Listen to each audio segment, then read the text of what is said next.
Hello and welcome to the Build With Baer Workshop. My name is Pat Baer. I'm here to build a model kit to hang out with all of you. And first things first, I'm going to throw in the Bear Cave, the Lego, the site, the Tier 2 blue emote in the chat. If you are currently a subscriber, you can reply with those emotes. If you are not yet a subscriber, you can say hi or use other people's emotes. Or if you feel like being a lurker, well, this is your opportunity to just lurk and hang out, and you don't have to say anything, and that's okay.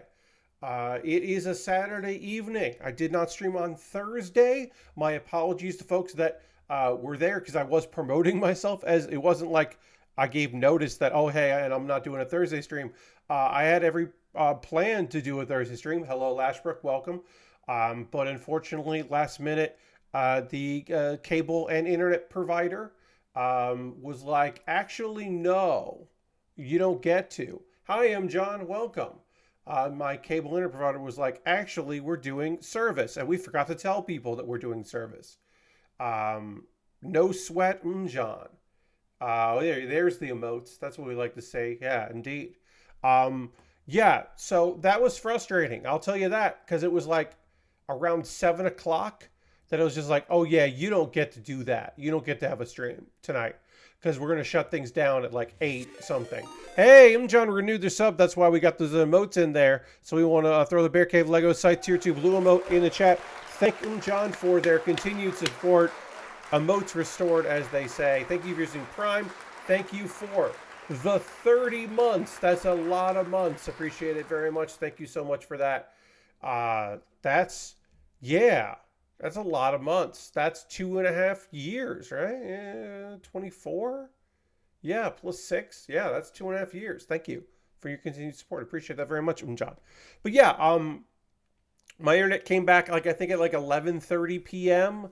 Internet and cable came back. So you're saying there's a whole Pat. Yeah, you couldn't stream. What did you do? I mean, you know, my phone worked, so I was on my phone.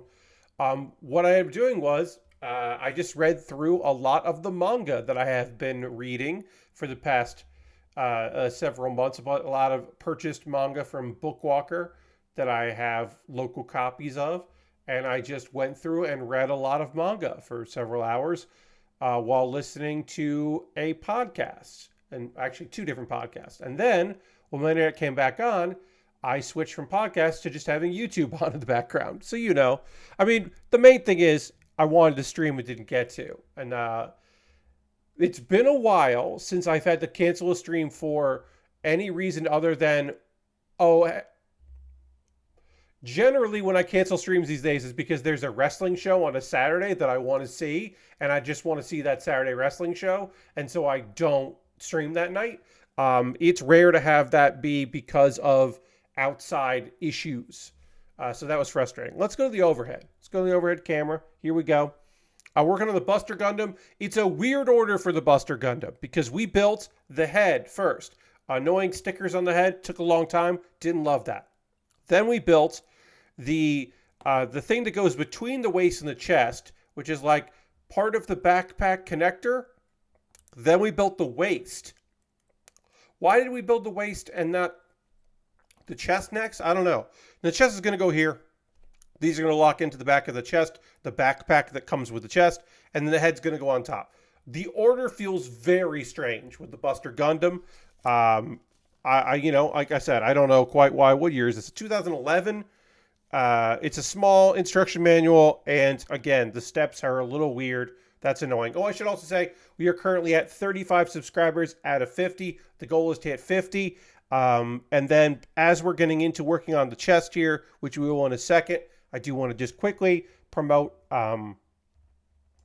that Tuesday stream on the 21st will be another in my series of fundraisers. And we're going back to WWE 2K24. This will be our 3rd time doing that. $10 or more. You can make a request for a wrestler you'd like to see, a match type, or both. That's this coming Tuesday. This format has worked very well for me. It seems like the audience seems to enjoy that. The collective you, maybe not even you individually, but the collective you seems to enjoy that. We will have ECW DLC for this one because I bought the expensive pack, so I got it a week early. But also because of that, I was able to get all the DLC for the year.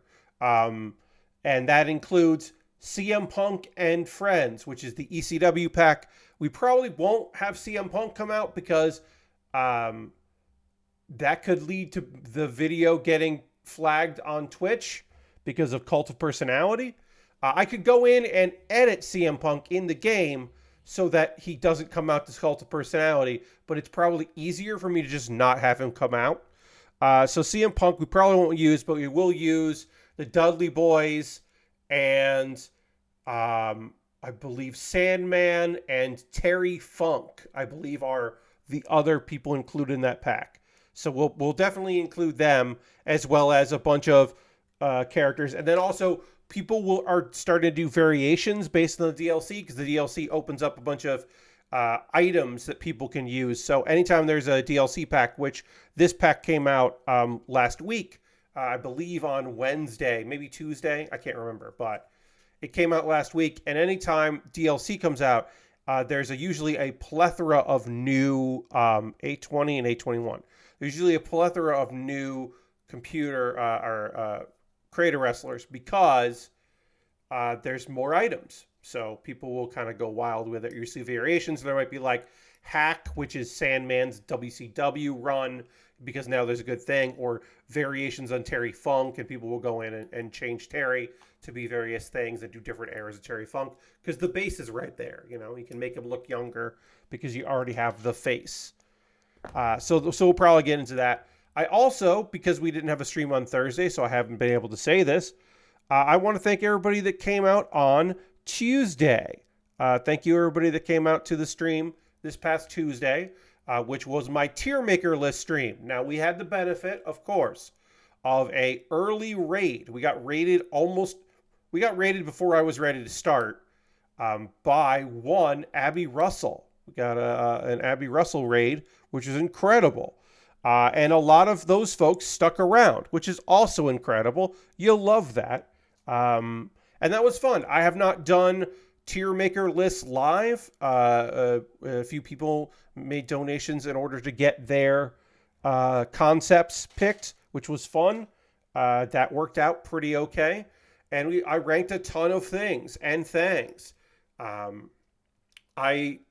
If I regret anything, I shouldn't have done the AEW roster list because it took so long that I had a couple other ones I could have done.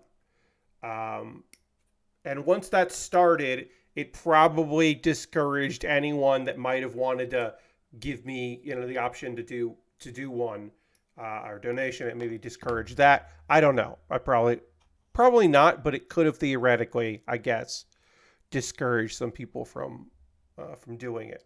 Because they're just, AEW has such a big roster that maybe I shouldn't have done that one. But all the other ones, I was happy to. I was happy to do it, and I think it ended up being, I think, a fun night. I'm not saying that I will do Tier Maker anytime soon, but it's on the table. Doing Tier Maker list is certainly something I could do again because I did enjoy it. And it is in the year where I am probably not going to be purchasing a lot of video games because I made a couple big purchases. There's a few small games that I'm still interested in. And there are a few games here and there that I will probably get for free. But it's going to be tough for me to purchase any big titles. So to have some things I can do on Tuesday, like I don't want to do every week of WWE. In August or in April, I did 2 WWE streams. That's probably too many. That's partially because, I actually put this in backwards. That's partially because there were 5 weeks and it's still a fairly new game, but also because it's an easy thing to add in the donation incentive. I am currently at my goal. My goal is a ways away. I am at now 84% of my goal, which is still fucking great, but I'd love to see a little more movement on that. Hey, Tony, welcome. Happy to have you here. Welcome. Whoops. All right, so which way do these face? They face this way. Okay.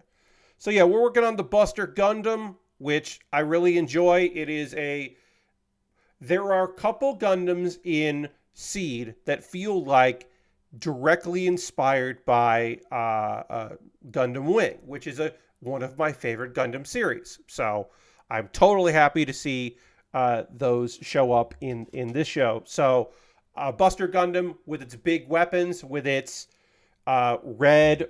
I mean, in this case, it's more orange red, but certainly having that in there.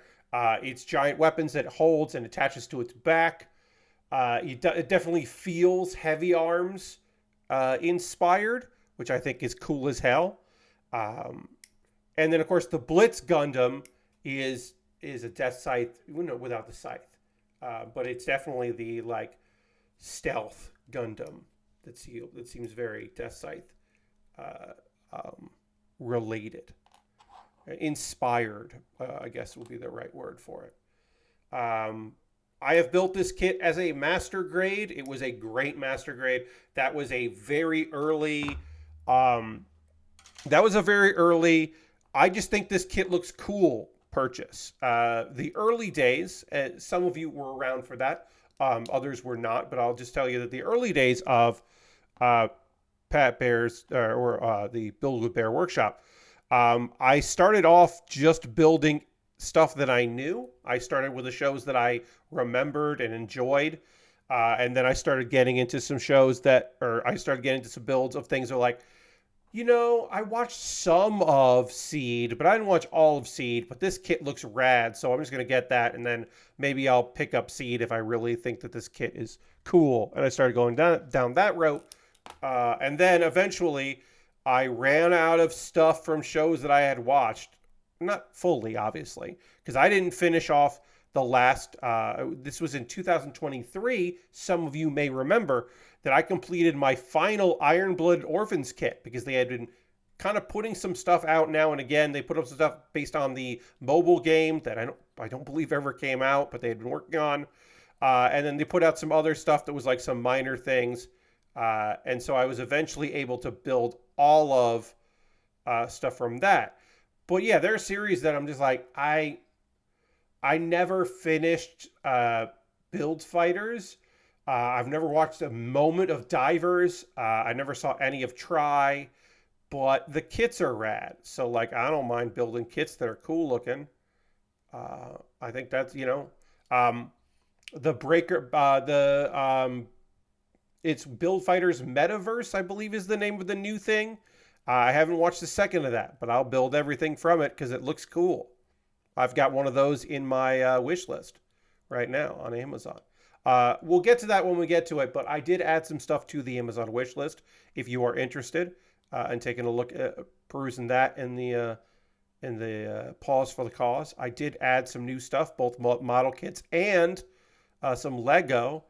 I even added a kit that I am not looking forward to build, but if someone buys it, I will build it because it is a unicorn kit. There is the big rule. When I talk about building, folks know the big rules, which is this is a stream that builds Death Scythes. If there is a Death Scythe or a Death Scythe variant, I will build it. I'm interested in building Death Scythes. I love the Death Scythe and its various friends. Like the Love Phantom, which is just like a weird spider Death Scythe.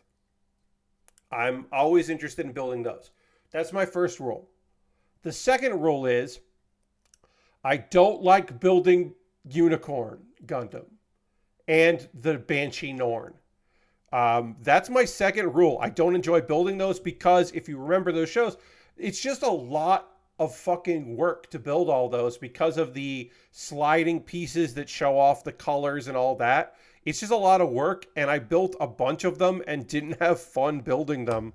But the Destroyer mode version is up on Amazon, and it's a kit that I haven't built, and I kind of think looks neat. So maybe I'll build it, put that on there. And then, of course, the third rule is, which is not necessarily a rule when it comes to model kit stuff, is that I'm kind of done. I'm on a break from Strike Gundams. I'm kind of tired of the various strikes. I think when I did, yeah, I think I've just done so many variations. Of course, there were some in Breaker Battlelog. I'm just kind of over that. All right, we have now completed the head, the chest, the waist, and the like side skirt thing that also, this part here, these are going to have weapons attached to them, but right now they just slip in right there. So they're held location. They hold their location on the, or position, I should say, not location. They hold the position there, and then they can pop out. Oops, not that part though. This part will pop out, and then they'll do stuff, and they can move around so that the big weapons can be held by the tiny arms, or the regular sized arms on this kit. Looks pretty neat. I wish this backpack was more pieces. I think that's a bummer that these boosters and all that is just one big piece. Whatever.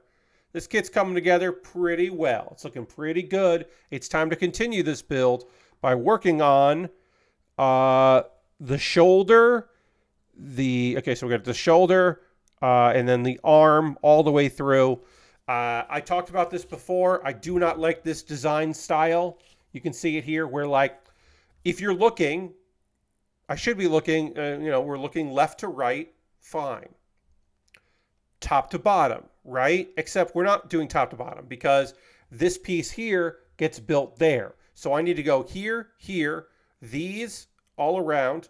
That becomes that. Then this, but not this piece is actually over here. So I have to go here, here, here, here, and then there. And I don't love that. I know it fits better on a paper, on a page, but it's annoying. I find that annoying to put together because it's just like, it doesn't flow that well, in my opinion. This is not, I wish that if the manual was just like bigger in size, and it's not like it fits in the box fine. There's more room in this box. You can see that there's definitely more room. You could have made it larger. It fits right there. You could have made it larger without there being any problem, but they didn't do that.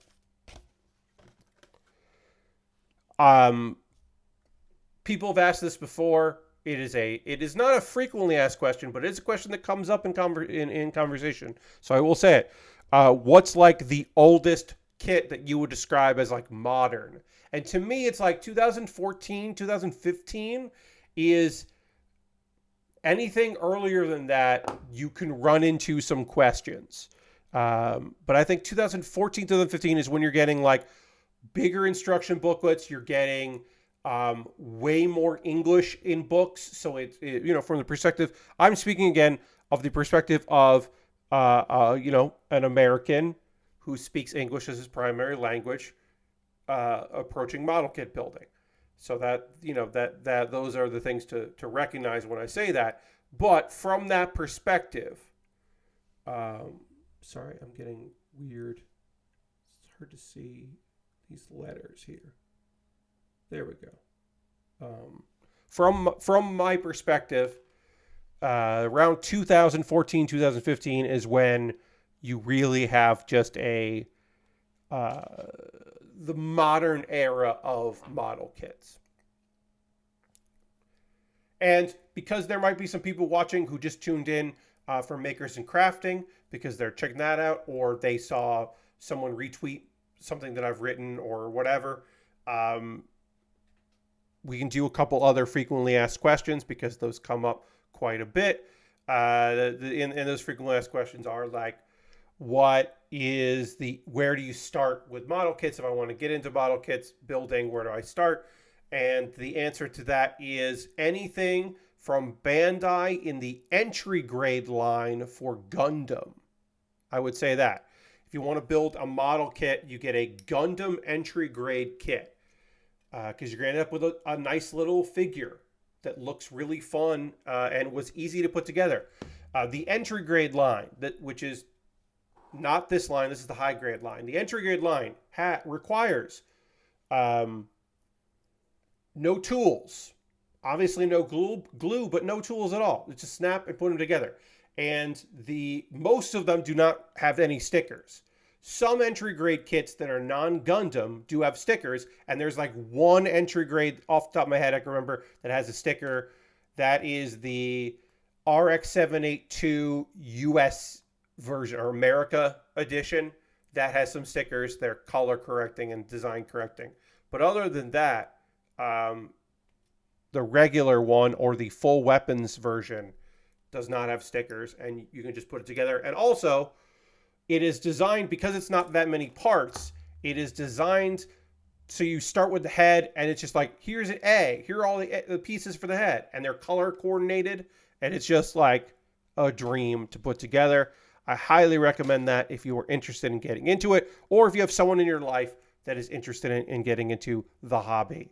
And from there, put together some entry grades. Maybe move on to high grades. I do know someone that started in master grade because they were like, well, the 1/100 scale feels better for me. And I'm like, yeah, it's still tough, but yeah, if that's the way to go. And then there was somebody in chat a while back that was like, I got a kit that I like the look of. It's a real grade. And I was like, oh, okay. And I believe they had had experience building things in other kinds of building, but I was just like, well, good luck, because sometimes real grades are pains in the fucking ass. But I hope that person had a good time building their real grade. I don't think I could. I would not recommend that as your starter kit. I think entry grade is the way to go, because also entry grade is not that big of an investment. You can get some entry grades for like $10 to $15 depending on where you're buying it from, and you look for sales on those. And it is a great starting place, because if you didn't like it, it is not, you didn't buy a bunch of tools, you didn't buy the pens, and you didn't buy snippers, and you didn't buy like an X-Acto blade for applying stickers or tweezers or whatever. You just bought the kit, and then if you're like, oh no, this is what I like now, this is what I'm into, and then you're just buying a bunch of gear. Work with the gear you got. When I first started building model kits way back in the late 90s, because I'm old, way back in the late 90s when I was getting into kits, I used kitchen scissors, kitchen shears to remove pet pieces. And then I used wire cutters. Eventually, I borrowed a pair of wire cutters from my dad and used those for quite some time. And then eventually got myself some snippers when I got way too into the hobby. And I did not. And then I had, I believe, I had my tweezers that I just used. And I had a sandpaper pen. Sandpaper pen. It was like one of those like mechanical pencils. You just click. Only it was thicker, obviously, and then it was just like a little thing that came out, and you just rubbed, and then when you used up all the sandpaper, you pushed it forward. It worked very well for that. This was the late 90s. I had that for detailing when I first got into the hobby. Oh, and we do have a sticker that needs to go on this piece here. So we will get our sticker ready. Figure that out. It is one of our final 2 stickers will be on this shoulder. Each shoulder has one of the last stickers, which is great. That means that we did a lot of sticker work, but we get rewarded with no more stickers for this. I have not decided if I am going to do the water slides. There are water slides here. There's some that go on the arm, if I remember correctly, or the shoulder. I have not decided if I'm going to try to transfer any of these because I'm terrible at that, but we'll see. We'll kind of see how we do with this kit. I don't think we're going to finish this, but we're going to get pretty far today on the arms and legs. But we'll still have the weapons to build. I don't think we're going to finish the legs either, but we're going to get some progress done. All right, so now we have all these together. Let's put the sticker on. I don't know if this is the right call or not. If applying the sticker, I should wait until it's on or not, but we're going to apply it, and then I'll judge if that was a good idea or a bad idea when it comes to doing the other sticker on the other shoulder. This is just some detailing work here. This is a color correcting sticker. So we got some news and some things to talk about. Unfortunately, we cannot go on any stream here without talking about it. More layoffs. This is an updated story. Singularity 6, who make Palia. There had been, this is an update to an original reporting here. Let me see, when did this reporting come out? The original reporting was on the 15th. So this was on the 15th, Wednesday. So I would have covered this on Thursday. Those fine folks over at Singularity 6 have laid off 36 employees. So these are more games layoffs. This is in addition to the 49 workers that were laid off in April. And apparently not only... So the thing I want to add into the middle of this is 49 people were laid off. Some people's contracts were not renewed, and some people left their jobs. And then a month later, they laid off even more people. Again, this is 36. This is restructuring. Basically, it seems like they've canceled at least one project they were planning on doing in the future. Has been canceled. This is not the right piece. This is not what I needed. I pulled out the wrong piece here, so we're going to fix that. And obviously, that's awful. My condolences for those that lost their jobs. Palia is still in early access, I believe, and it seems to be well received. But yeah, this is, they're focusing on supporting Palia and their community long term, which some of the people that were let go were part of the community team. So you have to wonder how supportive they can be during all of this. But again, it sucks that I keep having to report on this stuff, but they keep fucking happening. And so we can't, unfortunately, pretend that they're not happening. Is this the wrong piece? Did I also... Wow. Yeah, this is the wrong one. I needed 40...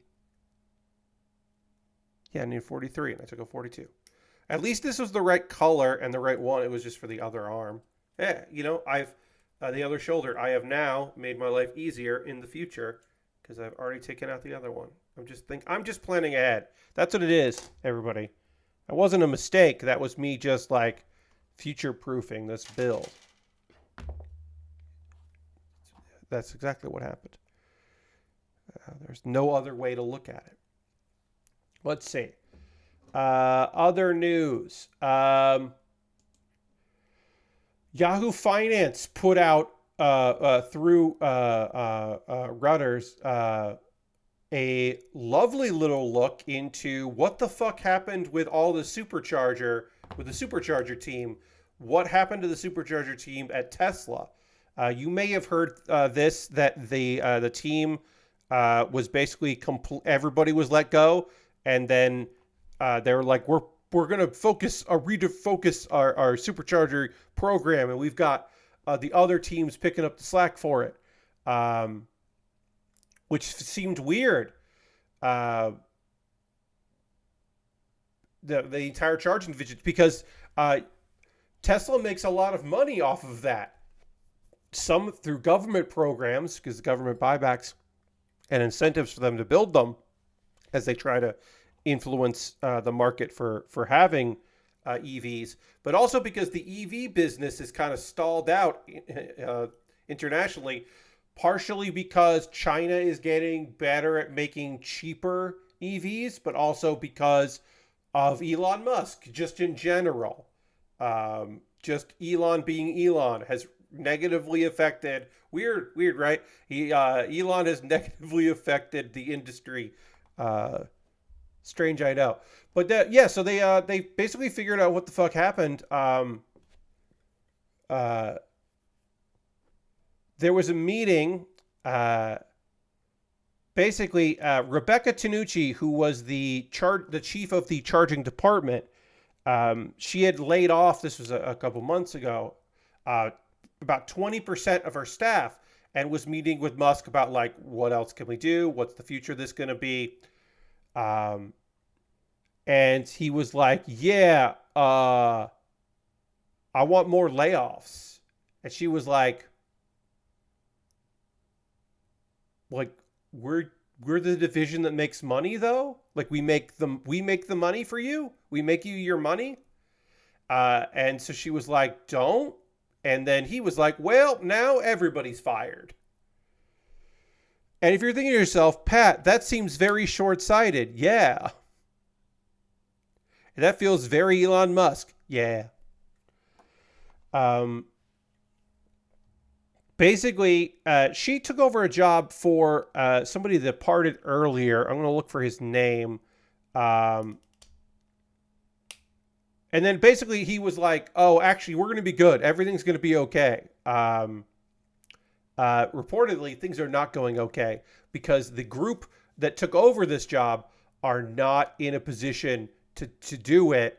The salespeople don't know the contracts. They don't know the job. And also they're overworked already. So, yeah, things are not going great with the supercharger initiative. It's looking pretty bad. One construction contractor said Tesla staffers contacting his company since the layoffs don't know a thing. And the contractor said he had expected the supercharger project to provide 20% of his revenue this year, and now plans to diversify to avoid relying on Tesla. And look, we don't know who that construction contractor is. There are certainly somebody, in a position to be building some stuff with contracts through Tesla, obviously. They seem pretty fucking smart. I would say that if your business relies on Tesla, diversifying seems like the way to go. I ain't no expert in the field, certainly. I'm just a fucking guy, but it seems like the plan. Let's see.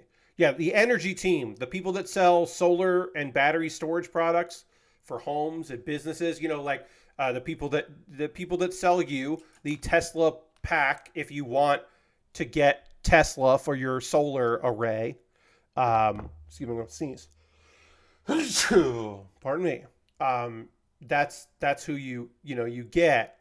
They're now in charge of taking over all of those partnership deals, which they are not prepared for. Let's see. Tanucci, the woman that was the head of the department, let go. She was one of the few high-ranking female Tesla executives. And apparently her former boss, who left and she became in charge, Drew Baglino.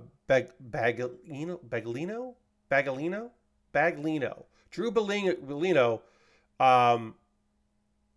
was apparently in charge of that department and never really reported to Musk. But as soon as she became in charge of it, he suddenly had a real interest in the department, which also, again, sounds very much like Elon Musk. But yeah, they're definitely going to be in rough shape with all of that.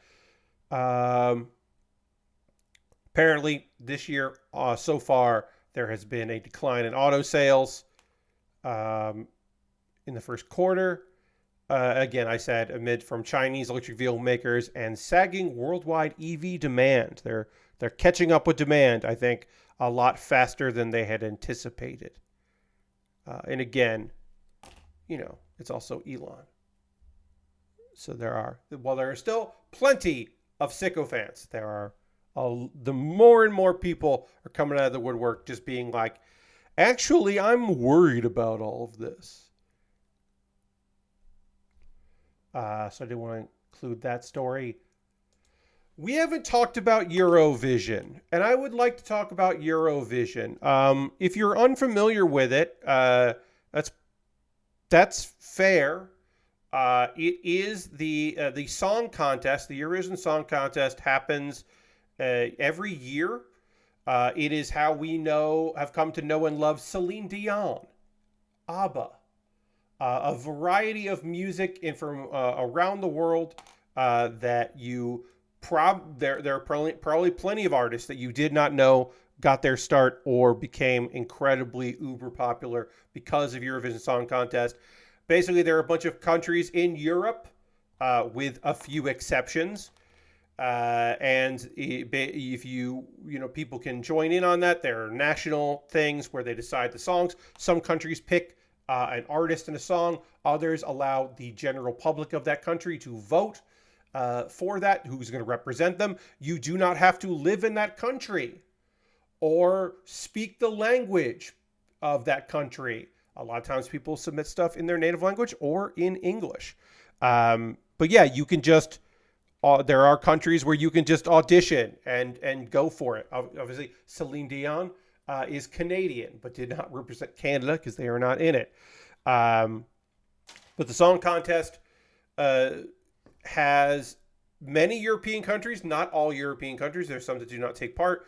The general qualification is having a free press, because it is not the government that is picking this. It is the freely run public broadcaster of that country are the people that sponsor that performance and send them out.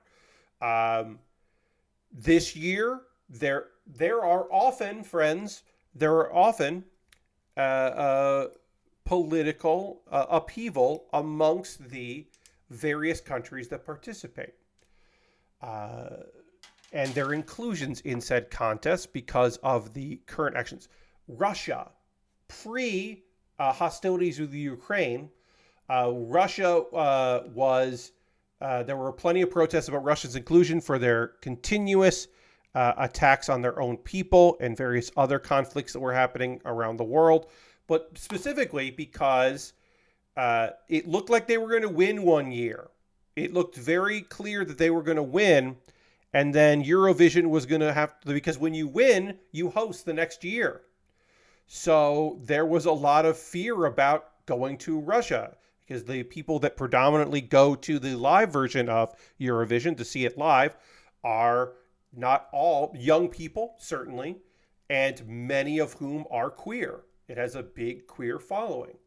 And, it's a big party. And maybe you don't want to go and party in Russia. This was a few years ago. This year, I should say, Eurovision takes a very bullshit stance of saying it's not about politics. They will scold countries for sending artists that are too political, or their music is political in nature. And that sometimes it's like, hey, this song is about our country rebuilding from war. Oh, that's okay. This song is us mad at another country. That's not okay. It is this idea that, like, oh, we're bringing people together through music, so don't be a dick about it. And that's a shitty stance. That is a garbage stance. Hey, Lord Crashes, and welcome. A country like Azerbaijan. Azerbaijan is in Eurovision. Azerbaijan, for the past several years, has reignited its genocide of the Armenian people. Azerbaijan should not be in Eurovision because of the continuous war crimes that they commit. That's my stance on it. That's not the stance of Eurovision. What's up this year? Well, this year, people were, as always, fucking pissed off about Israel's involvement in Eurovision. Why is Israel in Eurovision? It's weird. It's complicated. Australia is also in Eurovision. That's not bad because of what Australia's done. It's just odd. But anyway, Israel is part of it. They've never done particularly well. They wouldn't end up hosting it if they did win, because it would be too expensive for other countries to go there. But it becomes arts washing is the term that gets used a lot for this kind of situation. And I think that's a fair thing to say. because it becomes an advertisement for that country. In the past couple of years, it is because they are not part of Eurovision, so promoting them is an act of politics or politicizing that. You cannot display live at Eurovision in the audience a Palestinian flag. You cannot promote Palestine during Eurovision because promoting Palestine is seen as an act of political agenda against one of the contestants in Eurovision. So there were a lot of protests this year before and during Eurovision live in Switzerland. Was it Switzerland? No. Sweden. There was in Sweden this year. There were lots of people who were very unhappy. Lord Christian says Eurovision's weird for who they let participate that's not part of the EU. Yes, Lord Christian. Well, you should say the EU is not all of Europe. Europe and the EU are two different things. Eurovision predates the EU.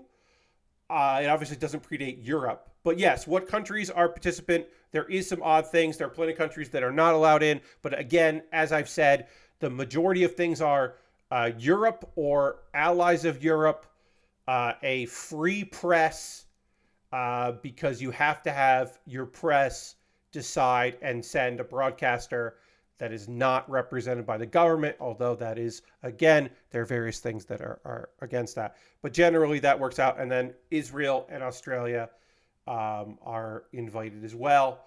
They would not host. So people were worried about Israel winning this year. They weren't going to, but people were worried about it. There were a lot of protests. Things were handled. Here's the thing.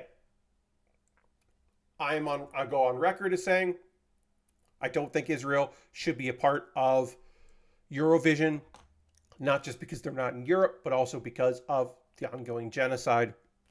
In the same way, I don't think Azerbaijan should be part of Eurovision. That is my take on it, that it does not matter if you have a free press, if you are using this as arts washing, then fuck off, get out of here. We don't need this. A thing happened this year that has never happened before. Lord Crashing, Russia was part of Eurovision. They are not part of Eurovision anymore. They have been in the past. You missed the part of the conversation where I talked about how there was literally booing one year because the people there did not want to go to Russia the next year. But yes, I did talk about that. Russia has been part of Eurovision. They're not currently part of Eurovision. But they have been in the past because they have had a variation of a thing that they considered free press for a while. And then eventually it was like, okay, we're not doing this anymore. So a thing happened this year that has never happened before. There was a lot of preamble. Someone got disqualified. And that happens. There have been countries that are said, hey, you need to send a different artist or you need to change the lyrics to this song. There are things that, like, before you get to the semifinals, when you leave the nationals and you move on, there are things that have changed with that. There are things that move around. There are some situations that have happened. This is someone who got disqualified. This is the Netherlands entry, got disqualified directly after the semifinals, before the finals. There have also been performers who have been on stage and able to perform and then told, hey, countries, you can't give any points to this country. We have to disqualify them. But he was not allowed to perform. This is Joost Klein, who had the song that might have won. That's part of it. We'll never know. But Europapa was an incredibly huge success.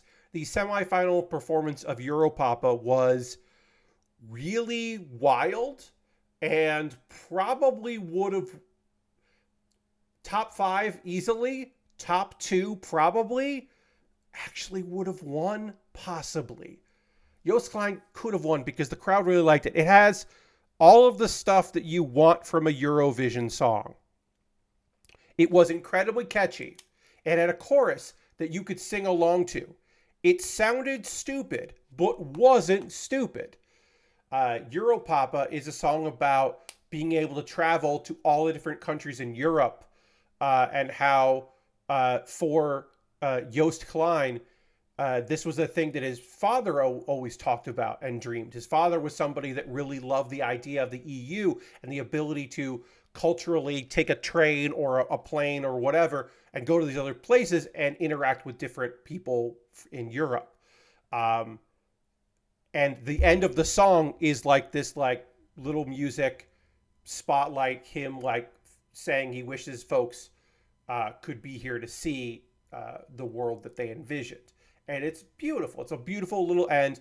It's a beautiful little end at a silly song that has like weird costumes and dancers, and a chorus that is nonsensical, and it's in various languages, and it's very fun. And Joost Klein, we just got a new follow. Thank you very much, Wrigley Pillow. Joost Klein had performed this song at the semifinals, walked off stage, and apparently through the folks in the Netherlands, broadcaster, he had a request or demand that when he got off stage for his performances, rehearsals and semifinal and final, to not have cameras recording him, because it was the end of that song was very emotional and he needed some time. These are requests. A lot of people have requests like this. This is not unreasonable a request to make. There was a camera person. I believe this was a camera person for the Sweden, who was the host country. There is a disagreement about what happened with this. We do not have camera footage of the incident because it is part of the criminal investigation. So I'm getting ahead of that, because people say like, well, if it was video, we should be able to see the video and we should know what happened. The video has not been released because it's part of a criminal trial that looks like it's going forward, because I believe the Swedish government is not gonna back down from this one. They'll see what happens. But anyway, camera was in his face.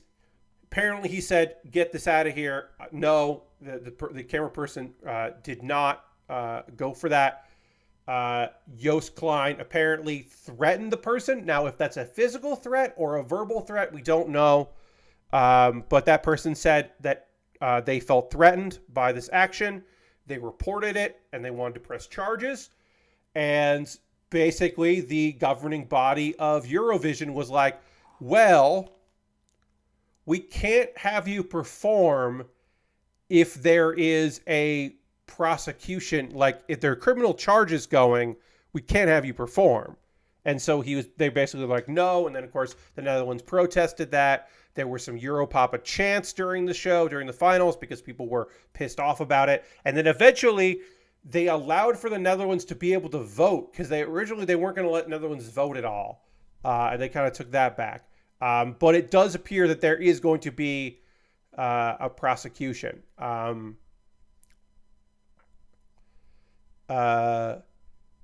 Often the crime of threats leads to fines, not jail time. So we're not expecting this to lead to any kind of jail time. But it was enough where, for the first time ever, someone was not allowed to perform at the finals of Eurovision. And again, this is a person who was possibly going to win it. He was the betting favorite coming into it.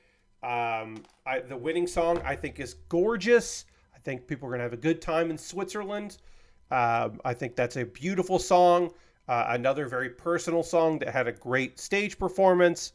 I'm not like saying that he definitely was going to win and he was robbed.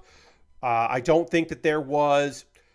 I think that it was an overreaction because it was not a physical altercation. I think in the case of it not being a physical altercation, they should have said there's going to be an investigation after the fact, and they should have just gone along with it. They didn't do that. It was weird. Let's see. Yeah, it was. Let's see. Coffee's daily final prediction, unprecedented in European history. EBU, the government body, later allowing Dutch public and jury to vote in the evening's competition. So they were able to vote. He just couldn't perform. Excuse me.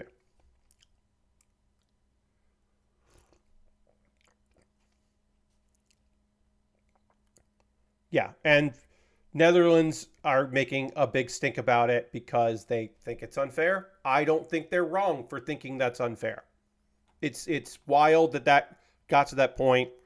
And like I said, it would have been one thing if it was just like, to be rude, the English performance, because England is terrible at Eurovision. They just can't send a good group. It also is a weird thing to just be talking about it because, like I said, with this year in particular, I didn't watch. I follow Eurovision. I got into Eurovision when Logo, the Logo network, got the rights to first broadcast it in the United States. It was the first legal way to watch it in the U.S. I got into it then. I've had friends that watch it for many years. It was odd to only see one person I follow on Twitter, and of course, people have left Twitter. But one person I follow on Twitter was watching it along, and it's usually like a dozen or so people I know watch it. Like a lot of people are just like, yeah, actually, fuck this. Oops, I missed a piece that I got to put on here. And I don't begrudge anyone for being like, I'm not going to get it. Like I said, I didn't watch it. Eurovision is basically a competition for wildcard performers where you have no clue what to expect. I mean, it's many things, right?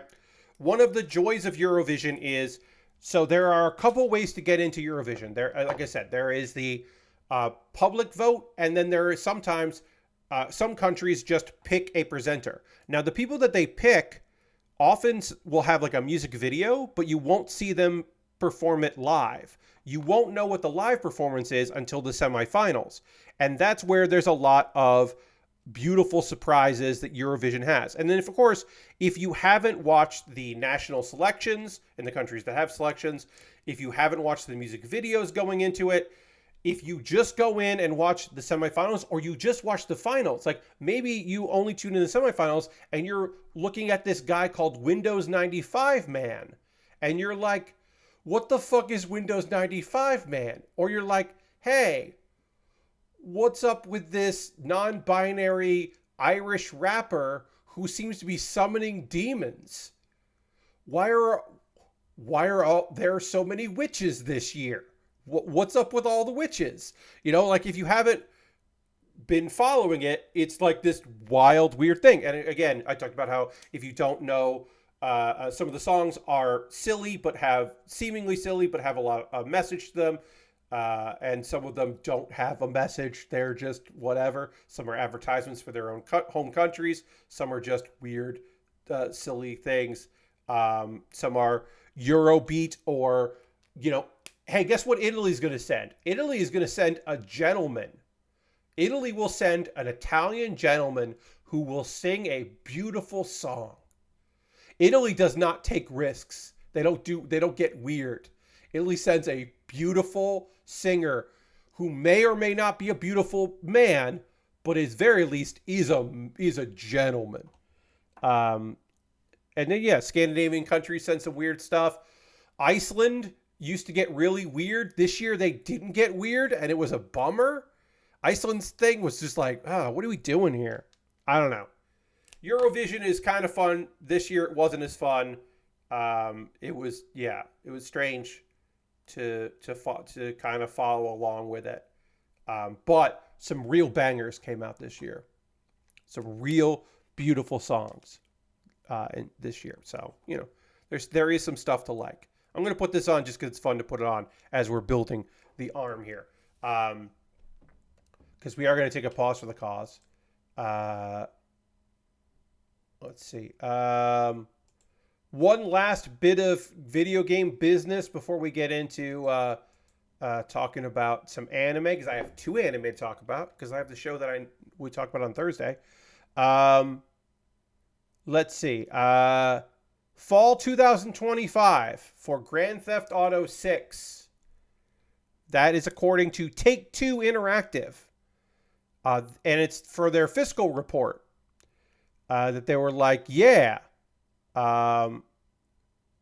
we think 2025 fall, we're going to put out Grand Theft Auto 6. So that's some fucking video game news.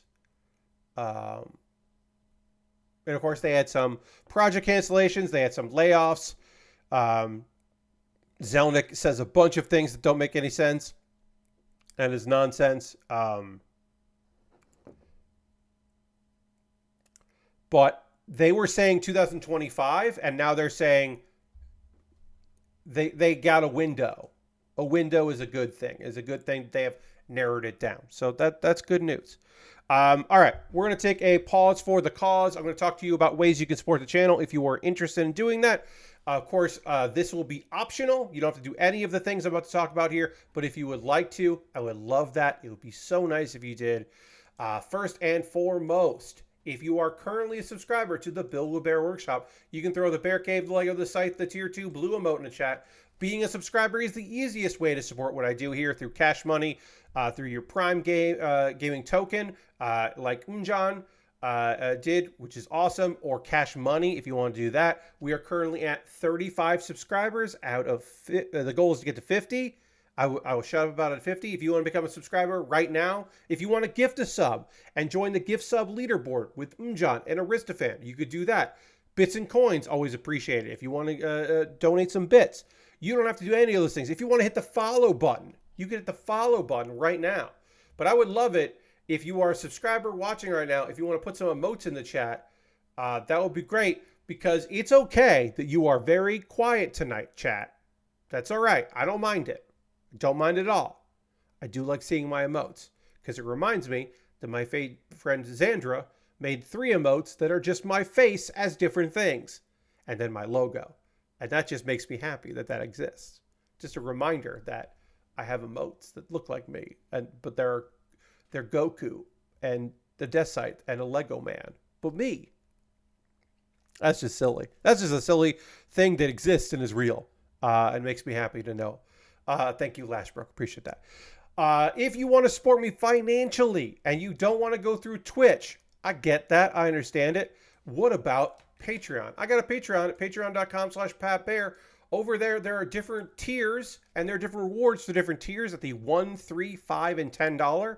See if there's something over there on Patreon that sits right with you. Would love it if you want to jump in on my Patreon. Let's see what else we got here. I have a YouTube channel at youtube.com/PatBear. Over on my YouTube channel, subscribing is free, of course, over on YouTube. Please do, because I post videos all the time. Would love it if you jumped in there. But becoming a member there is just $2 a month.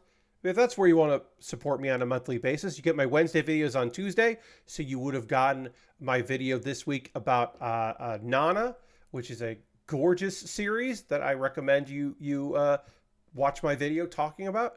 But yeah, you would have gotten that on Tuesday instead of having to wait till Wednesday. So take a look at that. And those are all monthly ways to support me. But maybe every once in a while, you just want to give me a nice little tip. You don't want to do a monthly thing. You can't be held down for that kind of responsibility. Well, you can make a little direct donation to my Ko-Fi or my PayPal as a tip. And everything I make through direct donations through YouTube, which includes AdSense, so watching my videos helps me out. Through Patreon, through Twitch, all goes into a fund, and from that fund, I buy model kits. I bought this kit in January of 2024. It has been in my backlog since January. I finally get to build it. It's the oldest thing in my backlog, and I'm happy to work on that now. And I was able to pick that up because of your generosity. Past you is helping future or present me. And you can help out future me by buying something off my Amazon wish list. If you want to decide what I build next, and not, because I don't know what I'm building after this. I have a backlog of some stuff. I got a new kit that came in pretty recently. If you want to decide for me what I build next, you can always buy something on my wish list, because anything bought from my wish list jumps the queue and becomes the next thing that I build. I also will make a dedicated video for my YouTube about the thing that you purchased and kind of show it off. I have Lego sets and model kits, inexpensive things, very expensive things. I got some short things that will take no time to build. I recently added some new Lego. There's a couple Lego 3-in-1s on the list, including the retro video camera. I know it's the retro camera that has like fake film, and then it becomes like a video camera and a TV. And that's an awesome looking little 3-in-1. I would love to build that. And also there's a flatbed truck. Becomes different trucks with different vehicles it's towing.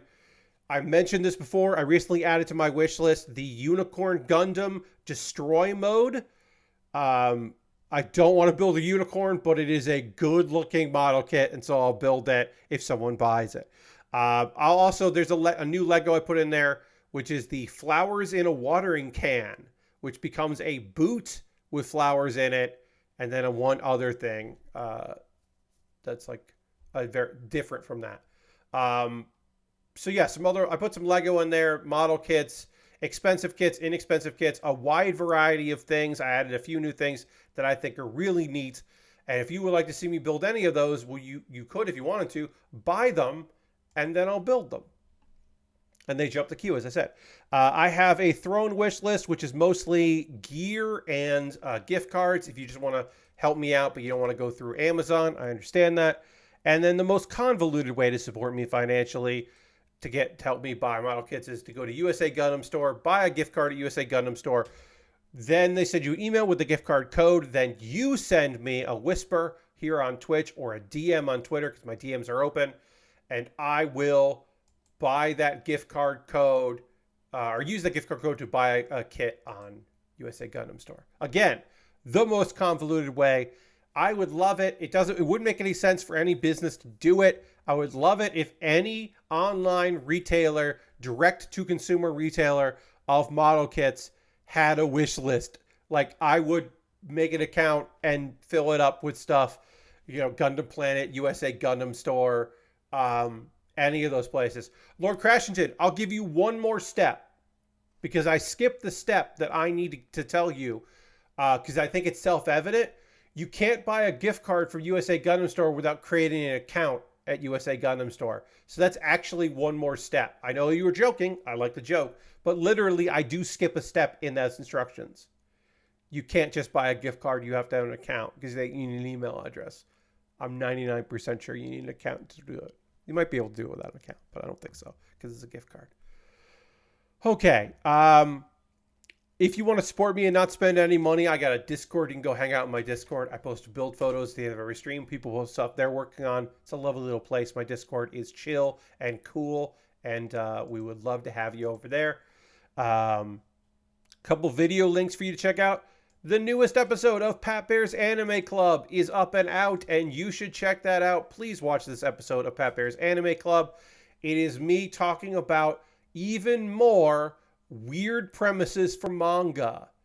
There are so many weird manga out there, and I talked about another set of them. This is the third video in a sub-series of that, and I was happy to do it because I think it turned out pretty damn good.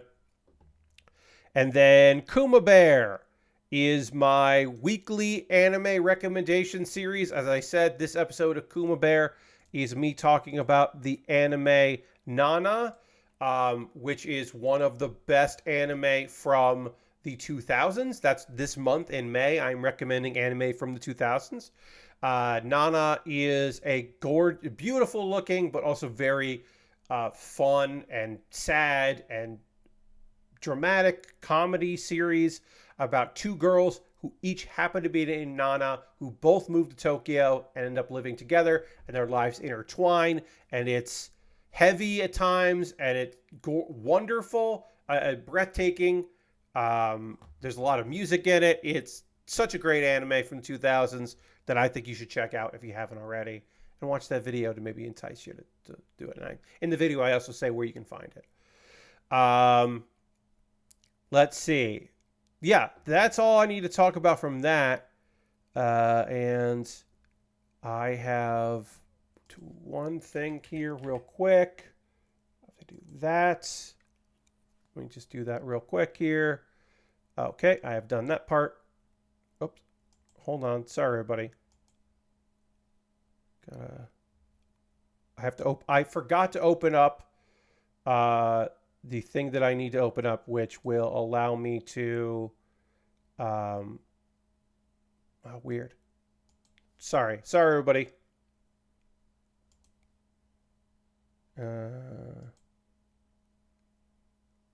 Okay, hold on. Sorry, I forgot to open up a website that I need to open up. I am opening it up right now, and is that working out? Great. Yeah, I have my anime stuff. I just completely forgot to do here, so I need to really quick just agree to this thing, resend that. Huh, that's being weird. Okay, sorry everybody. Things are being annoying here. All right, I have figured this out. Everything's cool. We're good here. We are good here. Okay, great. All right. And then I just need to watch this. I need to hit this. And okay. All right. Sorry about that. That was annoying. I now have everything I need.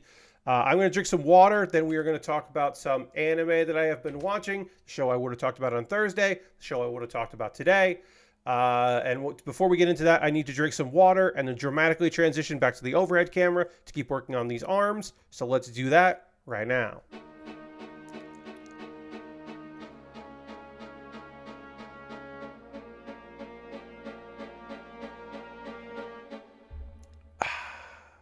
All right. Let's talk about some anime. That's what I had to struggle to get together here. But I now have it together, so we can talk about it. Okay, so we're going to talk about episode 6 of The Many Sides of Voice Actor Radio. I was going to talk about this on Thursday, but of course couldn't. I am behind on Bartender. I don't know if I'm going to get caught up on Bartender, Glass of God. I normally also talk about it on Thursday. My apologies if you are waiting for me to talk about that anime, but I did not.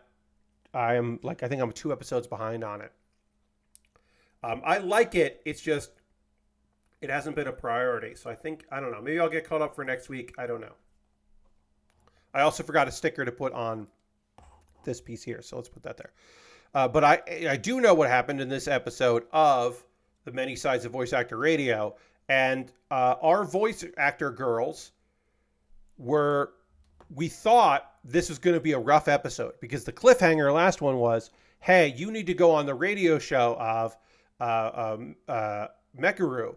And that was the girl that was really nasty. That's the voice actor who was jealous, and she was unhappy with the stunt that our girls had pulled, that Yumiko and Chika had pulled. And she was very, basically like, hey, you've made this harder for the rest of us because of this bullshit.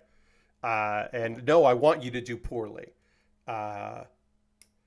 And they had to go on a radio show. And overall, it wasn't that big a deal. She was still kind of nasty to them. But it wasn't the big issue. I thought this whole episode was going to be that. It wasn't that episode. But basically, she kind of does a version of the rant she was doing. But now Chika's there too, instead of just being Yumiko on her own. And Chika's reaction is funny to this rant. She's just like, what are we doing here? Fuck this. She doesn't say fuck this, of course, but that's pretty good. But also, Yumiko is kind of like, I could probably learn a lot from this girl because she's at least being honest. So she does want to kind of collab with Mekaru in the future. Because she's like, well, we're probably going to work together in the future, so it would be nice if we weren't at each other's throats, and that doesn't go over as well as she would have liked. Also, Chika kind of, your dander gets up a little bit. She gets a little upset about the idea of the two of them meeting up, getting to know each other. It's a little maybe jealousy. I don't know.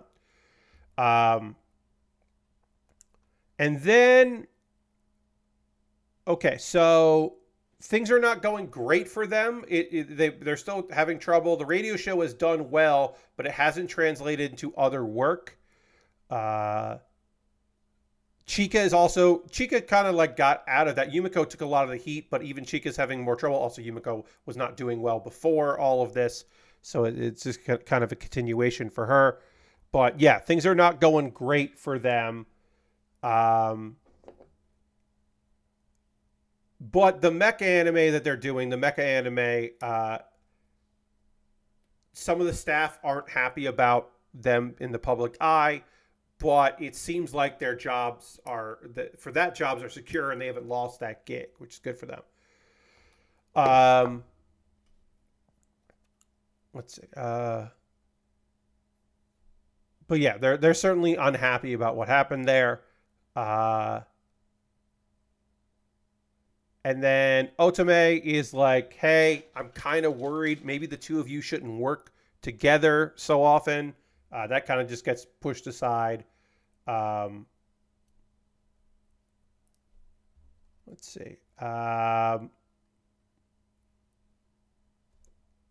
So they talked to the radio producer about like, hey, seems like there's a lot of negativity out there, but our audience grew, so we're not sure what's happening. And then I think the thing I like very much here is she's just like, hey, don't worry about the negativity, and you just have to focus on what you're doing. And in fact, it would be terrible if you try to like find what people are saying. Just like don't engage. Basically gives them the sage advice of like, do not engage in this. Do not look for this stuff. You're better off without it. And they, of course, start looking on the internet and looking at knockoff websites of popular things that exist. Basically variations of like Twitter and Tumblr and like Reddit and stuff. And apparently, to kind of like make it just a little easier to present, basically the heightened version of themselves, because they were playing characters that are not them. Now they've been playing themselves, up to 11 or 15. That's apparently not resonating as well because it's difficult to do. Let's see. I wrote down, so basically these kind of like, in wrestling terms, they're doing like work shoots, and that doesn't always work out because you have to be pretty good at that. You have to really know your character in order to be able to pull that stuff off.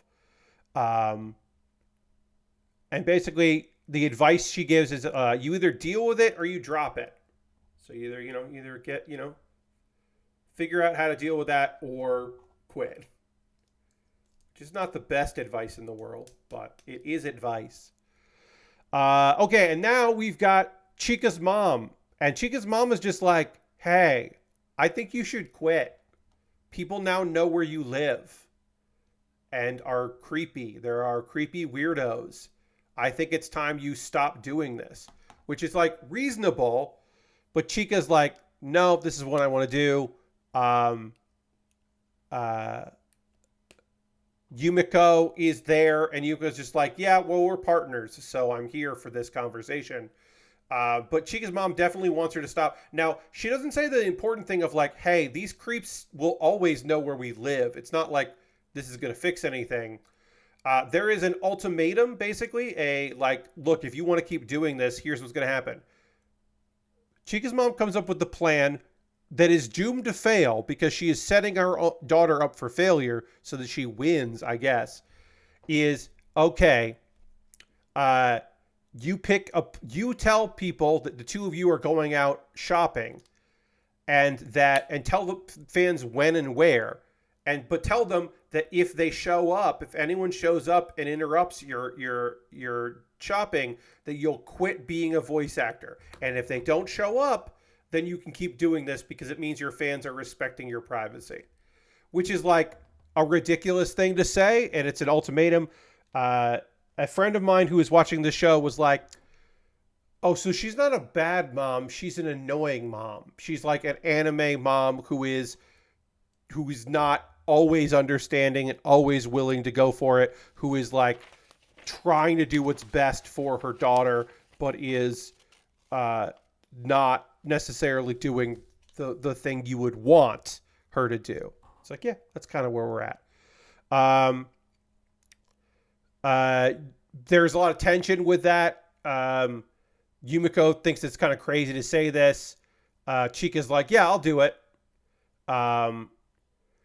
So because of the tension, Yumiko invites Chika over to her house for another sleepover so they can just kind of get away from that scenario and that situation. And then we get we are getting the beginning, another step in their romantic relationship, or we had a scene that is again another queer baiting scene. Again, we will not know until the end of this which is true, if this was a queer baiting scene or if this was just a chance for these characters to start to spend more time together. But they are in the bath together, and they're confused about why that's happening. Lashberg says, that bathtub scene convinced me it's just bait. Yeah, so the idea of high school girls who are kind of exploring some stuff and coming up with excuses to have some time together or to be physical touch with one another, that I think I think that's very natural and earnest. But the scene itself did make me think, oh, okay, this is just titillation for the audience. This is not these two characters having an interesting moment of figuring out each other and where they stand. I do agree with you, Lashbrook. This did feel much more like queer baiting, or trying to just be funny, like having a sexually charged funny scene. But it was not. It was not what seeing it. I was like, this is not great. Weakest element of the episode. But speaking about Yumiko's mom, she hears what's going on in the conversation. Because Yumiko's like, look, this stunt that you have to do for your mom could affect me too. It's not just you, like not just like our partnership, but like my career as well. But Yumiko's mom is just like, okay, like, no, I support you. I support this idea. We should go for it. You have a dream of starring in an anime, and let's do it. You should go for it. You should definitely take the risk. And so I was not expecting that the mom would be the one that was pushing for her to go for it. But the mom is the one. So now we've got, it looks like this stunt is going to happen. And will it pay off? I don't know. We're only halfway through the season. So it could pay off, or it could be more trouble to come. Overall, this particular series is highs and lows. I think it is very fun. I think it is cheaply made, but because it's not an action series, it gets away with being cheaply made. It's not as bad as like any of the Studio Dean shows this season, like the New Gate and Chilling in My Third. No, it's not Chilling in My 30s. It's Level 2 Cheat Ability 1. Like, there are some anime that have like no budget this season. The Banished Hero show, like those shows have no budget and look god awful. This show doesn't have a budget, but it has decent character design. And so I think it ends up working out okay. Or I watched an episode of the racing anime. There's a racing anime this season. Apparently it gets better, but the first episode, like, I was just like, what the fuck? It's a show about like AI-assisted racing cars piloted by girls, and apparently the main character is Gran Turismo. She was very good at video games, and is now a racer, but she doesn't know how to drive a car or seemingly knows the rules of racing at all. But you don't know until the end of the first episode that she's the main character of the show. It's like hidden from you. It's very weirdly paced. Yeah, I'm not going to watch any more of that. I heard it gets better because they start introducing characters by the third episode. They start giving you people to root for. But really, you're just watching a boring race with like a bunch of different people talking over the elements of the race. And it's like really strange. Okay, this is wrong. One of these is wrong, and it's this piece is wrong. I'm having a bad night for this, folks, of just like popping out the wrong piece. I'm definitely having an odd night for this. Right, I seemingly cannot get the pieces I need. I need 22 and 24. All right.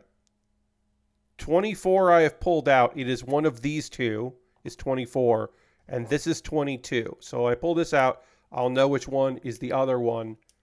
Yeah, I really screwed this up. Having a bad night for this. Of just pulling out the wrong piece. Anyway, let's talk about Windbreakers, which was a fucking really good episode of Windbreakers. Holy shit. It was really quality. Let me just get this piece on and then figure out which one is supposed to go with it. So it's the one that would fit this. So it's this one. Great. This is the piece we need. Hooray. I figured it out. Yeah, we got to talk about Windbreaker. Windbreaker episode 7. Our boy finally gets to punch. It's Sakura's turn. It's also a lot of fucking flashbacks and a lot of character building and learning about our opposing faction that I was kind of surprised we were getting so much of, but like shouldn't have been surprised because you gotta do the backstories of the characters that you think are cool. It's going to be Togame and Sakura. If you haven't been watching this series, it is a boy that was always bullied that eventually became a bully himself because the way he looks. He goes to a school that is full of delinquents, and turns out that the school he goes to is a place where these guys are using their ability to, like, they're protecting the neighborhood. They're like good dudes. They are having a kind of a war right now with a opposing school, another school that has that has delinquents, but they are asshole delinquents and not good guy delinquents.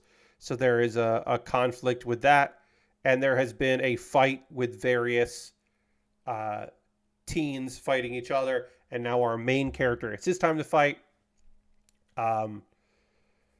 Togame is from the bad school, the Shishitorin, and he is really strong. He is it is obvious that he is the best fighter at school so far, and way better than the previous ones. And Sakura is taking a lot of damage. Lots of punches to the face. And lots of trash talk from Togame. But Sakura gets his wind back. He starts counterattacking. He's like, I'll never lose to a bully like you. And we get a little bit of him just like remembering the kinds of situations he was in before he got strong, and how he's like definitely tired of this shit. 7 and 9. Trying to make sure I pull out the right pieces here this time. They fight, and then it's like a lot of it's very shonen anime. There are a lot of like there's basically like punching and fighting, and also a philosophical debate going on. Togame pins Sakura, and then Sakura says that Shishitorin are just ruthless bullies, and they should rename themselves the Bully Club, which I bet in Japanese sounded cooler. Something might be lost in translation there, because that is not the slam dunk in English. He basically says that Shishotoren is devoted to power, is nothing but a means to crush those below it and beat up middle schoolers, because that's the reason they're all there, is because they ran into a middle schooler who got beat up by these folks.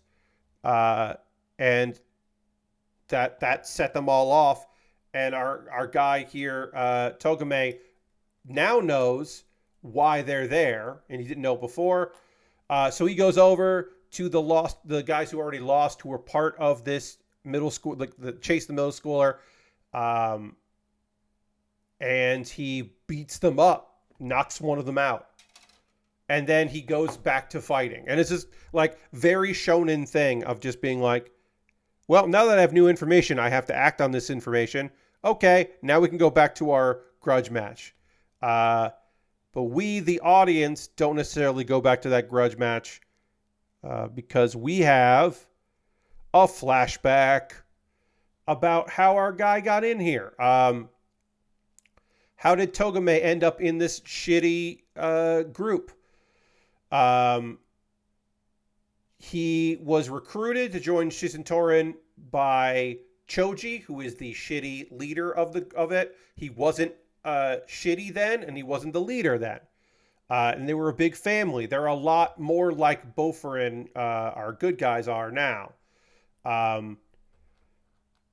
Basically, our main character wasn't interested. Choji wasn't necessarily interested in oppression. He was fascinated by the idea that strength and power leads to freedom, and if you are the strongest are the most free, which is interesting. But then Choji became the leader, and power corrupted him. Maybe he was always shitty, or this sudden ability to be in charge has caused him to be an asshole. But basically, he takes a U-turn from what he said before, and he becomes a bully. And apparently, Togame becomes hardened and gets into this way. In a sense, he's doing it. It seems like he thinks he's doing it in a way to like relax Choji and keep Choji on a leash a little bit. Like, I'll be an asshole so that he can relax and he doesn't have to be as much of an asshole, which doesn't seem to actually be effective in any way. It doesn't seem to do any of that, of what he thinks it would do.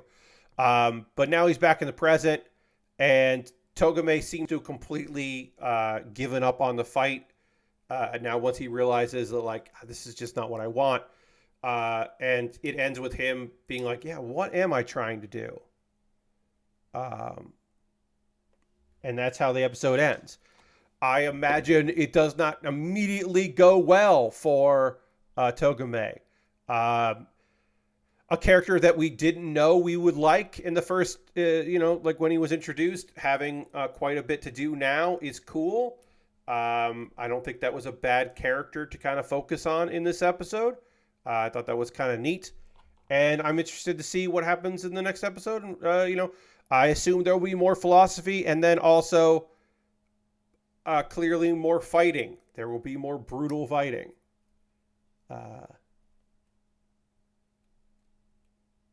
Yeah. But the idea that Togame, when basically told, do what I say or get out of here, chose to do what Choji said instead of fighting Choji, probably fucked him up for a bit. Good episode of a show that I am consistently really appreciating. I really enjoy what I've seen so far with Windbreaker, a manga that I just never got into. That I now think when this show is over, I'll probably check out the manga, because it'll go farther than the anime, I have to assume, and that there will probably be other, changes and stuff that I'll want to check out from it. But I'm enjoying it. We have some time left in the stream, and so folks, I want to hear from you. What are you watching? What are you playing? You know, we haven't talked about this since Monday. We haven't chatted since Monday. So if they're playing any video games, if you are reading anything, did you go to the movies this weekend? Are you watching any anime that I'm not covering, during streams? Let me know what you're up to, what you're into, because I always like to hear that. I've been doing a lot of goddamn yard work this week. I think I'm done. I do have to mow the lawn next week, but mowing the lawn, even though that is yard work, that's not part of the that's maintenance yard work. It's not part of the piles of leaves and various other things, and then we have to take them to the dump and take care of that. That's been a lot of my life lately. But I've been a lot of focus on that. I've been reading a lot of manga. I have some manga to talk about now because I've read enough chapters I can talk about it on stream, so we'll talk about that in the future. We didn't do that today because I had 2 anime to talk about. But yeah, I've had a good amount of outdoor activity, and then inside, Helldivers 2, been enjoying that quite a bit still. My crew is still together. Have not played any D&D in a while. Would love to get that. My main game group, we're not on a hiatus right now. It's just hard to get everybody's schedule together. We are planning to do something on Wednesday afternoon, and hopefully that will stick and we'll be able to do that. I had to move a couple things, so I'm free on that. But yeah, it looks like Wednesday I'm going to be able to see that, and I'm looking forward to, or Wednesday I'll be able to play that, and I'm looking forward to being able to hang out with some crew and get some D&D going. And then like I said, I'm reading some manga. I've got some stuff to talk about here with that when the time comes. I'm excited to talk about a few things that I have been perusing. I got some CPU, so creator wrestlers are saying, not CPUs, creator wrestlers lined up for Tuesday stream. I'm excited about that. A reminder that that's Tuesday, 9 p.m. More WW2K24 stuff. That'll be fun. I look forward to that stream. And like I said, I have a few things lined up for that already that are real weird, and that'll be good. Crazy says, went to seen Dynamite on Wednesday and working through Dave the Diver. Oh, nice. Have fun with Dave the Diver. And I'm glad you got to go out and see some wrestling on Wednesday. You got to see some Ring of Honor stuff, I believe they taped on Wednesday because they taped Rampage, which they normally do on Wednesdays. They taped that on Thursday when they taped tonight's Collision, because Collision and Rampage are back to back, but also were pre-taped this week. Ring of Honor. Okay, so you didn't see any Ring of Honor. Okay, so they just did Dynamite. All right. They don't always do that, but sometimes they will tape Ring of Honor on Wednesdays if they have to tape Dynamite another day. But they might have done some other thing with that. They might have just done a local Ring of Honor. Or they may have taped a bunch of Ring of Honor stuff last week and just took a week off from it. They've done that as well in the past. Oh, we got to build a foot. Usually, this is a weird thing, folks. I'll get to more comments from Lord Crashton and Lashbrook.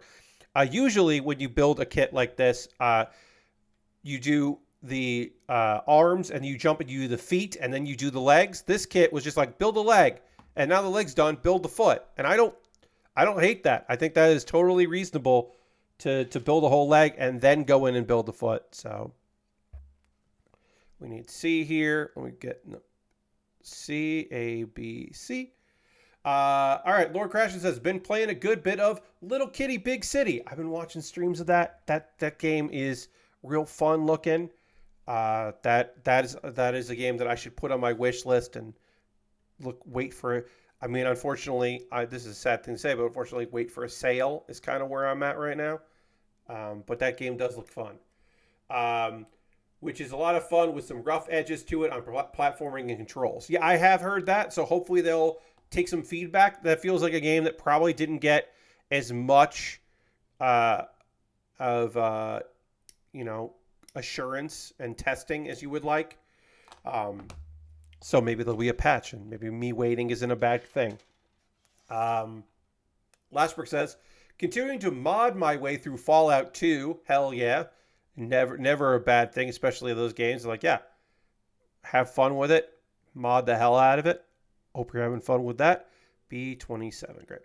Um, Edited my save a bit so I'm just a bit more powerful, but not like completely to the point there's no challenge. Yeah, sometimes you're just like, hey, this section is unfair. What if I make it a little more fair? I think that's totally reasonable to do. And watch some more Andor, says Lashbrook, and got through the prison arc, which is still incredible. Yeah, I am. I owe myself an Andor rewatch at some point. I don't know when I'm going to do that, but I do need to do that. I also need to go through. So I got Peacock for basically. I was paying for Peacock for WrestleMania and some wrestling after that. Kept it for Backlash, and then I was like, okay. There isn't a WWE show that I really want to see for a while now because I'm not going to watch the King and Queen of the Ring. That's next Saturday. I'm not watching that. That's in Saudi Arabia. I just don't feel comfortable doing that. So I'm not going to because I don't watch the Saudi shows. So I'm like, I'm going to get rid of Peacock. And then I got a thing that said, hey, what if you paid $1 a month? What if you just like gave us $1 a month, and if you give us $6 right now, you'll get 6 months of it for $1. And then, of course, eventually it'll go back to the regular price. So I'm going to have to, I set myself a thing. I'm getting an email sent to myself when it's about to expire for the dollar amount. And I was like, you know what? Fuck it. I'll give you $6 a month or $1 a month for 6 months for Peacock. That sounds fine. I watch NXT on Peacock right now. I don't watch every week, but I watch it pretty often. There are going to be more pay-per-views. There's always WWE is doing so many pay-per-views this year. There'll be something for me to watch. That sounds fine. Like SummerSlam's always a good time. Like I'll have it from then. So I should probably try to find something else on Peacock to watch that's not wrestling. Because I got caught up on a bunch of things that were on Peacock. But I got to look up. I got to see what's in there because I'm paying for it. And again, it's only $1 a month now for a while. So it's not like I prepaid for 6 months. So it's not like I am worried about getting my money's worth. But I should try to find some other stuff. In the same way that for it's $8.50 a month for Tokyo Joshi Pro Wrestling. I mean, for Wrestle Universe, I watch Tokyo Joshi Pro Wrestling, like their weekly shows, and I will watch most DDT shows. But there's like other stuff on there I don't watch regularly, and I should. But like $8 a month. Here's the thing: for $8 a month, the fact that I'm getting 4 and sometimes 5, but usually like 4 Tokyo Joshi Pro Wrestling shows a month. Like that for $8, that seems totally reasonable to me. And then also some DDT, and then also sometimes some Pro Wrestling Noah. They've added some Michinoku Pro is getting in there. Sendai Girls is now going to be in there.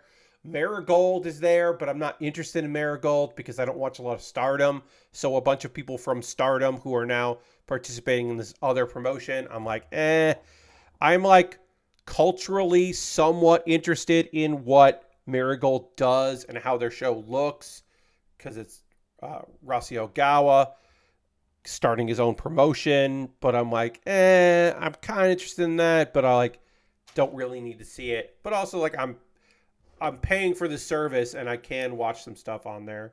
Like it's a good idea to watch some of the stuff that I'm paying for. But it kind of is my Tokyo Joshi Pro Wrestling like a subscription. I found out that the June 9th one, their next big show, has English commentary, and that's always great because not all of their shows have English commentary. A lot of them do, but not all of them. So I'm always happy to find out when one of them is going to have that because I through context and through doing some research and looking up notes on some shows, I like get a lot of context. I also know the wrestlers pretty well now and the style of wrestling they do. So I'm like not lost when it comes to them. But if I can get a little more context, I'm not against context. It's important. Is this the right piece? And I think this is the wrong piece. I think I pulled out the wrong piece here. I need an N. Yeah. This is I. This is N. Okay. I did. I pulled out the wrong polycap. That's fine. Put it over here. It'll be there when I need it, if I need it, because there's always, not always, but a lot of this era, there are extra polycaps. If there's anybody else that wants to let me know what they've been up to or into, if you've been playing anything, watching anything, if there's something coming up, do you have plans for next weekend, for Memorial Day weekend? You're going to go away? You're going to do any traveling? You're going to do any barbecuing? I'm going to be grilling probably. It looks like we're going to have, I don't know how many people are coming over, but at the most probably 4 people, 2 other couples coming with my parents and me, which will be fun. That's what it looks like right now, is going to be the number. And so that'll just be burgers and hot dogs and maybe one other thing. But that'll be Monday. So when I do that stream a week from this coming Monday, I'll be full of meats and I'll been grilled up quite a bit of business. I'm looking forward to that because I have an excuse to get out on the grill. I'm happy to do it. And also to serve people, to do that. Speaking of food, I did make a pork taquino, which is a Filipino dish. Normally that is a breakfast dish, but I made a dinner version of it. It is a marinated pork belly or pork shoulder. I used pork loin, so not even the right cut. Thinly sliced, marinated for probably 24 hours with fruit juices and vinegar and sugar and red food coloring if you got it, which I did. Then put that in.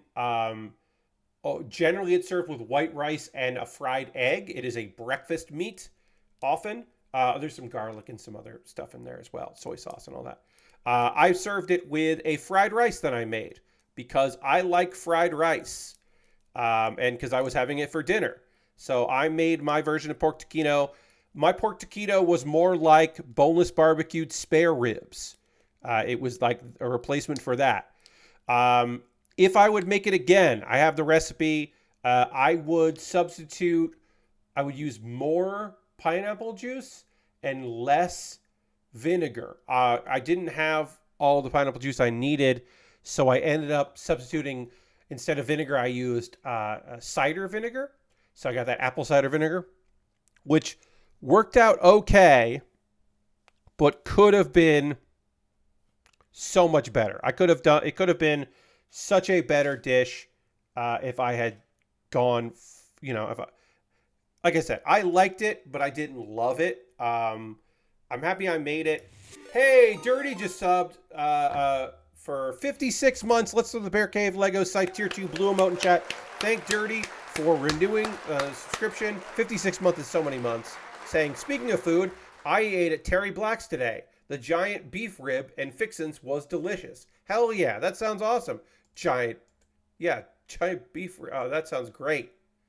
Lord Crashing says, I finished up watching Planet of the Apes movies with recent trilogy, which were all good. Hoping to see Kingdom of the Planet of the Apes next weekend at some point.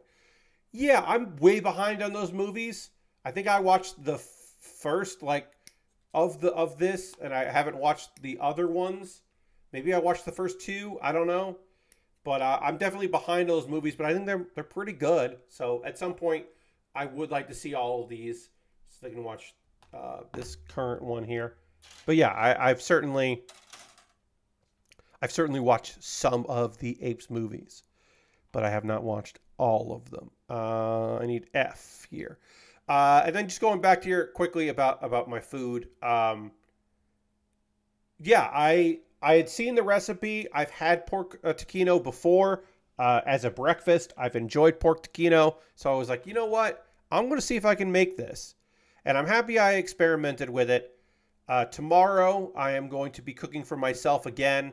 My folks were at a wedding today. I was not invited, and that's fine, because I've never met the person that got married. Either of the people that got married. But tomorrow they're going to, I believe they're going to a single A or double A. I can't remember which one, but it's not triple A. I know that. It's a single A or double A baseball team. They're going to a local baseball game, and I chose not to go because I don't particularly care about baseball. And I wanted to, just be here. So I'm going to be cooking for myself again, just for me tomorrow. And I don't know what I'm going to make. Probably a chicken dish. Okay,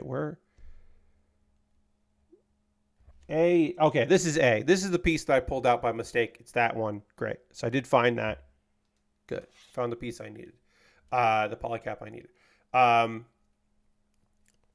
Yeah, so I did have a good time with that. That was a fun meal making there. And then tomorrow I'm going to make chicken. I'm probably going to do pan-fried chicken because I really like doing pan-fried chicken. That is just a simple, easy meal. I could bake chicken and barbecue it.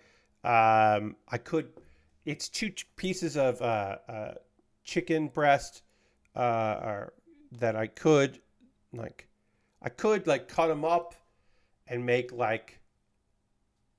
nuggets or whatever. I'm probably just going to pan fry them because they're small and thin strips of breast. And so that's just easier to pan fry that way.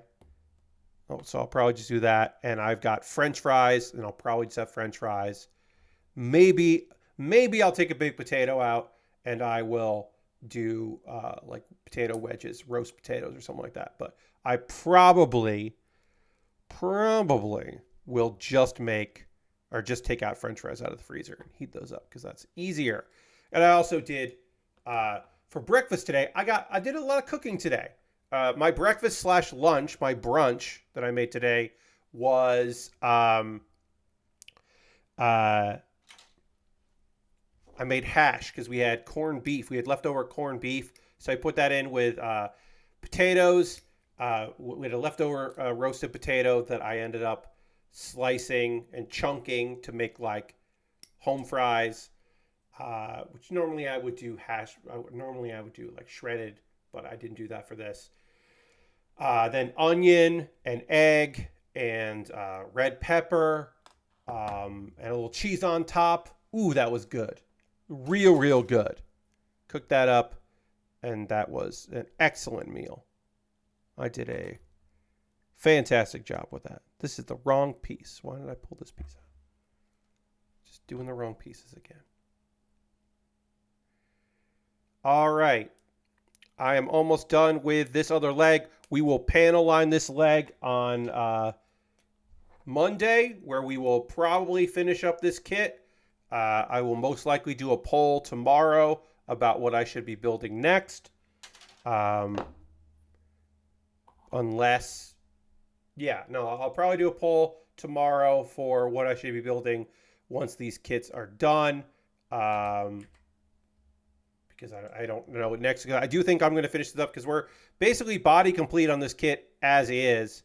And then all that's left is I have to panel line this. Then I have to do the foot and then the 2 weapons because this kit doesn't have a shield. So yeah, all you have left is the weapons and then combining them. Yeah, we're definitely going to finish this kit on Monday.